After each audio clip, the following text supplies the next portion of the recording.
How to fix the Wi-Fi network could not be joined on Mac. Hello everyone, welcome back to the channel. Guys, if you are facing this kind of problem on your Mac, the Wi-Fi network could not be joined, then keep watching this video. Here I am going to tell you how you can solve this problem on your Mac. So let's get started without wasting any time.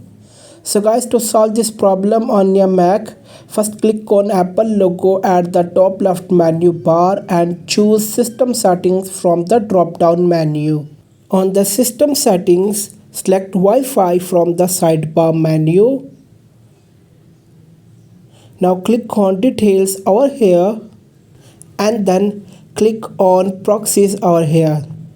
Here make sure that you have not connected on any proxy server. So make sure that all options disabled over here. In my case, all the option is disabled, as you can see. Now what you have to do is you just need to click on three dots next to your Wi-Fi network name and click on Forget this network from the drop down menu and then click on Forget to confirm. After that, now close this window, go back to the Apple menu and restart your Mac.